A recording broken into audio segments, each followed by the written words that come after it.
Joined. All right. Well, good morning, everyone. I am really excited for today's speaker, who I haven't had the opportunity to get to know very well yet, but sent us an email about one of his books that just came out that I have started. It's very good.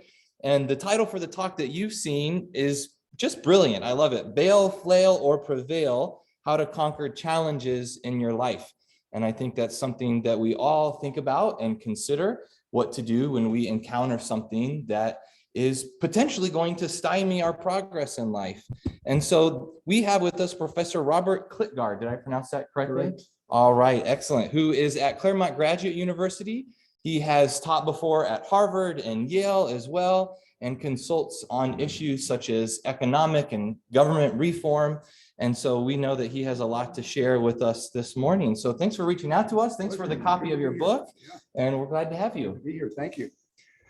Okay, welcome everybody. We've got an interesting camera angle here. All right, well, let's talk about burnout and backsliding as two of the challenges that face us. How's that? Is that good?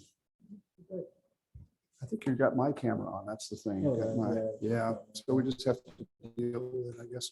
I'll look down here, see you guys over here. All right. So if you're feeling burned out, I got this email the other day and it said, it's not just you. And it said that 70% of professors are feeling stressed, up from only 32%. No mystery why this is the case. We've got pandemics. We've got disruptive technologies. We're teaching through Zoom like this quite a bit. And as you can see, it has its challenges and stresses. In the United States, more generally, beyond the professoriate, a lot of people are reporting problems. Something like 49% in one survey. I saw another one, 60%. Not clear quite what they're talking about here, but a lot of people are feeling a lot of stress. Well, what do we mean by burnout? The 2 points I'd like to make. First is it's more than you. It's not just more than you think it is. It's not just being tired. And it's the solutions have to be more than you think. So let's talk about the classic case where you've been working in human services. You're a first responder, you're a doctor, you're a nurse, and suddenly you begin to feel that your calling or purpose is draining away. Your activities seem unhelpful. People don't give you any gratitude when you do things for them. And so Christina Maslach, 5 decades ago, did the first paper on this problem. She's a psychologist formerly at Berkeley. And she says, what happens to people who've been working a long time with others, learning about and helping them with their problems, pastors included, by the way.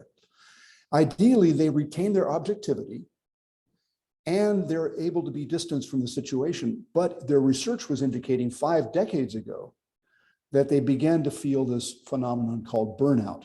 And she says they lose all concern, all emotional feeling for the persons they work with, and come to treat them in a detached and even dehumanized way. And what a tragedy in fields where people have gone into the fields because they're here to help and identify with other people. See if I can get these.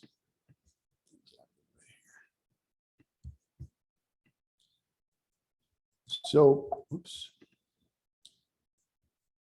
So she points out that they begin to treat the people they work with in detached and even dehumanized way.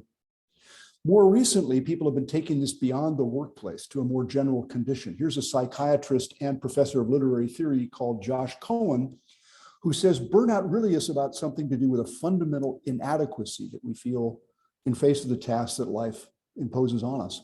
Not just work, but also relationships, personal administration, meaning taking care of yourself.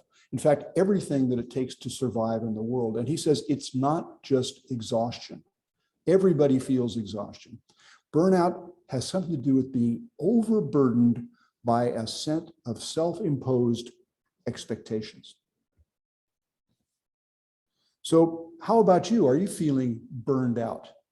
How burned out are you feeling? I suppose all of us have a little bit of that. Maybe if we had a little seminar series here, we could have a little talk about that. But I want to talk about a second phenomenon that I think is related, and it's called backsliding. This is where you commit to doing something or being someone, and then you let it slide, or you let it erode, or you have a relapse. This term has been used recently in political science. There's the phenomenon of democratic backsliding, where things begin to erode. Restrictions of voting begin to be imposed, and people don't quite notice it. Accountability is weakened. Here's two authors, Levitsky and Ziblatt, in their book, How Democracies Die. They say, because there's no particular moment, no coup, no crossing the line into dictatorship, nothing may set off society's alarm bells.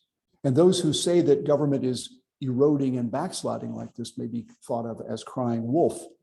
One recent thing last week estimates only 30% of the world's countries have what are called functioning democracies now, which is less than before. So there's democratic backsliding. There's also backsliding in other kinds of policies. For example, Ecuador has eradicated malaria 3 times. And you say, wait a second, eradicated means get rid of it. So how do you have to eradicate it 3 times?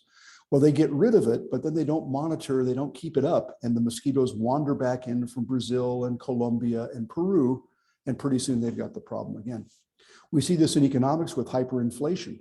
We know what to do about hyperinflation. Stop printing the money, stop emitting the credit. And people have gotten inflation under control, and then suddenly it comes back again because populist governments find it easier to manage the economy when there's inflation. And the point is these have exact analogies for us. You know, the person who announces they joined the gym, they buy the clothes, man, I got the weights, got everything. A few months later, I don't know, it's just, I think I'll stay home and watch TV tonight. And it happens so much with other things. Dieting is a classic. Your plans to meditate, surfing the web. Can I please stop surfing the web? And in fighting addictions. And so it is too when committed careers are neglected, when the goal of being a parent, that's my most important thing, is let slide, and a moral identity that we've chosen and we've committed ourselves to starts to fade away. Kierkegaard put it this way: by seeing the multitude of men about it, by getting engaged in all sorts of worldly affairs, such a man, that's us, forgets himself, and also women, forgets what his name is in the divine understanding of it, does not dare to believe in himself, and finds it too venturesome a thing to be himself, far easier and safer to be like the others, to become an imitation, a number, a cipher in the crowd. This form of despair is hardly ever noticed in the world. It's a burnout of yourself. So, have you witnessed backsliding? I won't ask if you've witnessed it in yourself. I know I have. I know it's a problem, and I believe it's a perfectly general human phenomenon. So, what to do? Well, here's some advice. Here's a picture by Liz, how it feels right now, the giant boulder, how it'll feel in a few months. Oh yeah, how it'll feel in a few years. Okay, well, that's really helpful, right? And then there's steps you can take. You read the magazine, Psychology Today, get more sleep, do more cooking, get more exercise, recognize it's not just you. And you know, that's not real helpful. Oh, there's this too will pass. You might have heard that from a parent. Well, that's not really helpful either, is it? So it's not about getting some rest, going for a long walk, reading some poetry, avoiding the news. That's a good idea, but it's instead something bolder. We have to get back to our heroes. And of course, primarily for Christians, it's Jesus Christ. That's who we got to get back to. Now, when you're faced with burnout and backsliding, it's good to look around you for exemplars, for role models, people that are facing similar trials to yours. So if you're a teacher, find other teachers who are facing this problem, who seem to have done better with it, and talk to them and learn. And then look bigger. Look for the heroes that have meant something to you in literature, in history, in religion, in science, whatever, and look at their stories again. There are 3 levels of exemplars. Exemplars meaning people we can learn from. One is a behavioral model, and this is a psychological term, who have particular skills that we care about. Another is a role model, which is a particular calling, like making stained glass or composing symphonies. And the last one is a hero who displays for us a full human life.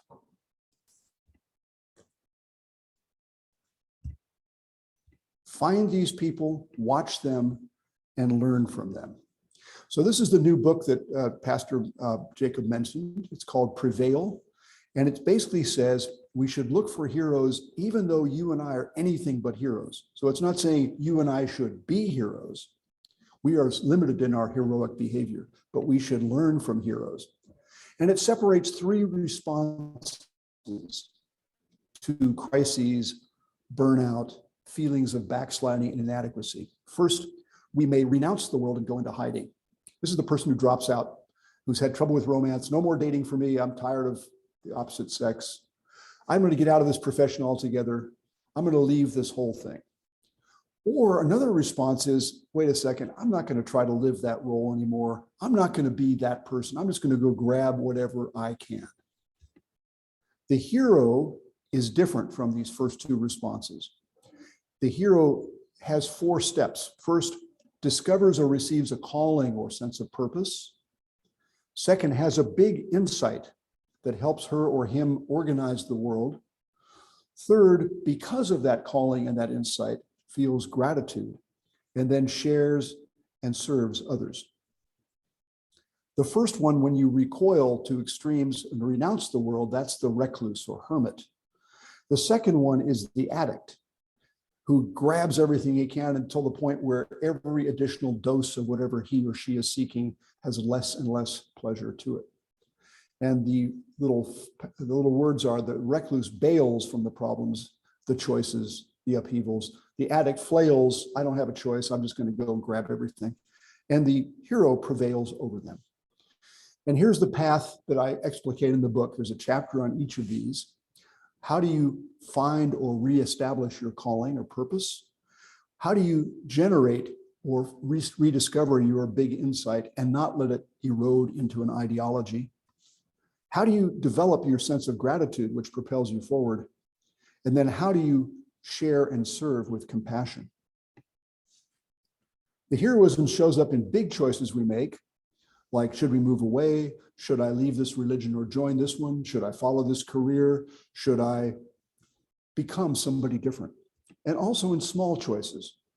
There's a line from Saint Jose Maria Escrivá, who is the founder of Opus Dei, who says, have you noticed how human love consists of little things? Well, divine love also consists of little things. Another line of his is this one: do everything for love. In that way, there will be no little things. Everything will be big. Perseverance in the little things for love is heroism. Now, I want to talk about a specific technique that we can use to avoid burnout and backsliding. And this has to do with cues. Now, you know, in theater, cues are something where you're sitting up here acting the role and you're forgetting your line and somebody cues you up for your line. But it means something else in psychology and in our ordinary lives. It's a stimulus that directs us or attracts us to do something consciously or unconsciously, which we may not have planned to do. So, for example, a classic one is with drug addicts.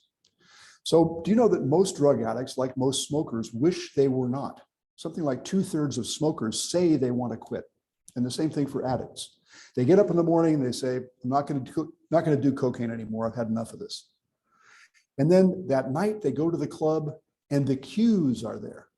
The music they're familiar with, the people, the lines on the table, and it's as if their brain actually changes. The studies of addicts' brains in the morning look like this, in the evening look like that, and their whole decision process flips over to something else. And as a result, to fight addiction, you must manage your cues. And this is classic for advising addicts. The Nobel Prize-winning economist Thomas Schelling wrote about the economics of self-command. And he points out that people should avoid cues and precursors, the sights and smells that subvert their abstinent intentions. People dare not eat the first peanut, start an argument, begin a novel they can't afford to take the time to read, or turn on the TV because it's harder to turn off than merely not to turn it on. And so if you're an alcoholic, you don't have alcohol in the house. If you're a smoker, you don't have anything reminds you of smoke. And certainly if you're an addict, you don't go back to that club anymore. So is there a positive version of this? In other words, the addict tries to get rid of the negative cues, and we use positive cues. What are they? And the way we start there is, what is it that triggered you in the past to be your best self? And remember moments that help you cue that up so you can do it again. I'm inspired by this remark from Reinhold Niemann. Here's Reinhold Niemann as a young man, a great theologian. He said there are three elements of religious experience. The first is a sense of reverence for a majesty and of dependence on an ultimate source of being. Notice the word sense of. This is not a cognitive proof here. This is a feeling of reverence. The second one is a sense of moral obligation that you feel has been laid upon you, and you feel unworthy so far in your progress toward that obligation. And the third one, the most problematic, he says, to understand is a longing for forgiveness. Now, if we think of those three, can we imagine queuing those up in ourselves to help us recapture our religious experience? For example, the idea of majesty. For you, what are the cues that help you get that feeling of majesty and dependence? Is it 30 minutes of gazing at the constellations at night in a relatively light-free environment? Or taking the hike to a top of a mountain and looking out? Is it reading a great book again? Is it revisiting the life of a great scientist whom you've admired? Can you recall times where you felt God being immanent in your life? And what is it that cues those up? Can you recapture that and help yourself get that again? What about the second feature of Niebuhr's triad, moral obligation? What might be a cue for you of your feeling of moral obligation and moral unworthiness? Now, a lot of people would say, well, I remind myself of the cause. I remind myself of Russian invasions or systemic racism or the white patriarchy doing everything. We could get outraged. But that's only a start, because what Niebuhr's talking about is our own feeling of moral obligation, not our attempt to change society to be the way we want it to be, but our own sense of moral unworthiness. Can we remember times when we felt that, and can we cue those up again to gather our humility and motivation? And the third one he mentions is forgiveness. What do you associate with the feeling that you want or need forgiveness? Niebuhr calls that feeling a longing for forgiveness. I think that's a very deep idea. I'm not saying I fully understand it, but the longing for forgiveness. And it makes me ask the question, is there a time when I have felt that longing for forgiveness, and when was it? What can I do then to cue that up again? So let's go to the takeaways, and then we can have a discussion here. First, burnout, which we hear so much about in the news, is not just about overwork. There's a deep element to burnout. Secondly, backsliding. She knows we're here. Our ideals and disciplines slide away. It's a perfectly general phenomenon. The Apostle Paul talked about it. He said, I do what I say, I know I don't want to do, and I don't do what I should do. So if Paul feels it, we know that we're going to feel it too. To deal with them, we need to connect with exemplars and heroes. This is the argument of my book. We have to look beyond ourselves to small things like exemplars in jobs we have or roles we play, like mothers or fathers or grandparents, and to do it in two ways: inspired by their examples, and second, to consider a path that I believe they follow. And finally, I believe, it sounds paradoxical, but I believe we can learn from dealing with addiction. Just as means we have to understand that we are really two selves fighting this out, the addict inside us and the person who wants not to be an addict. And we have to control the cues that this addict gets so that that brain doesn't flip over. So do we, as inherently sinful people, have to avoid into our selfish, paranoid. So I not want to fall. So I took responsibility myself to make sure I always had a game to help So So I not let's have get some to questions in a complain that second, but let me give God, you a couple of I take care places. of you. My wife has set up a website where you can get books, papers, videos. There's a nice, what is it, Caroline, what is it You called? can't have the king Amazon with Kindle her. for $2.99 right now on that book until April 15th. And Instead finally, of here's a picture complaining. of where Elaine and I spent the first part of our sabbatical last semester in Bhutan. This is a cabin in Bhutan where we spent 3 weeks in quarantine. And it wasn't exactly backsliding, was it? Because we could discipline ourselves and try to do something beautiful. But I'll leave you with that beautiful thought and then see if you have any questions or comments you'd like to make. So thank you. What thoughts do we have here? Anybody out in space want to talk to us? Well, I'll ask Okay, the first Tomas, question. please. Yeah, thank you. So you mentioned early societal or political backsliding, this kind of slow drip towards anti-democratic, and you saw it in post-Reconstruction, the introduction of Jim Crow. You're seeing it today in voter suppression and just not societal, not valuing democratic values in so many small ways, but that small drip will ultimately, I believe, as the author you mentioned, will result in a destruction of our democratic society. What can members of our society do in order to counter that progression? Mm-hmm. Well, the big idea that comes out of the literature is let's find the examples of places that have fought back. Let's actually look at real examples where society fights back. Elaine and I were on a call the other day about Boston. And Boston 50 years ago had riots on the streets keeping Black kids from being bused to South Boston, the Irish part of town. And the Brookings Institution put a study out that said Boston will be going downhill. It's going to be unlivable 20 years from now. And the person who was talking about this, a Bostonian, was mentioning that Boston has become a center of diversity, of economic progress. Of course, they've used their big intellectual institutions, the 20 or 30 colleges and universities in the 20-mile area there of Boston. But his point was that we were able to step back from something that was quite ugly into something more progressive. And so I think we have to look for examples of governments that have been able to fight this off and go get more democracy rather than less.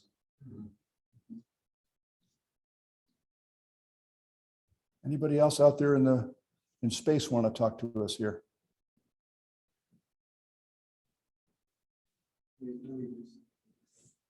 Yeah. What are you looking for? Just unmute yourself and speak up if you have any Yeah. questions or comments. Oh, thank you, Tomas. Let's see. Sandy? Hi. How do you get out of a You're on mute rut? still, I think, Sandy. Oh, Turn your volume up then. okay. Okay. We How have do to you turn our volume up. how do you get out of a rut? Oh, how do you get out of a rut and break your What do you do about routine that? and Elaine, do you know what to do about that? oh, can you hear me? How No, do you I get can't out? hear you. Okay, it's in the chat. It's ours.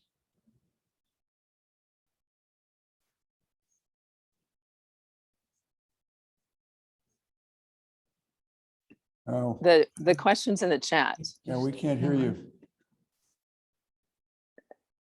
Okay, look at the chat. Okay.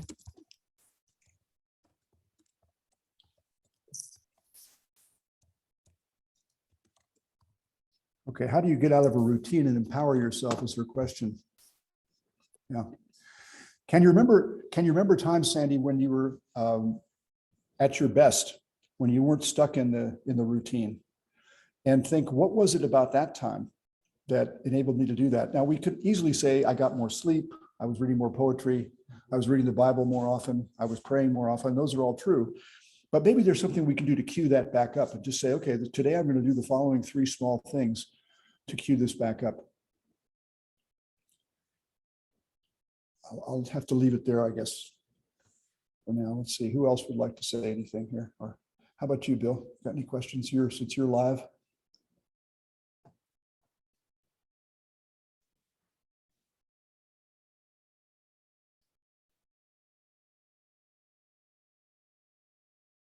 Okay, well, I guess that's enough then. Okay, good. Well, you can get ready to go to church then, guys. Good to see you. Thank you. Bye-bye.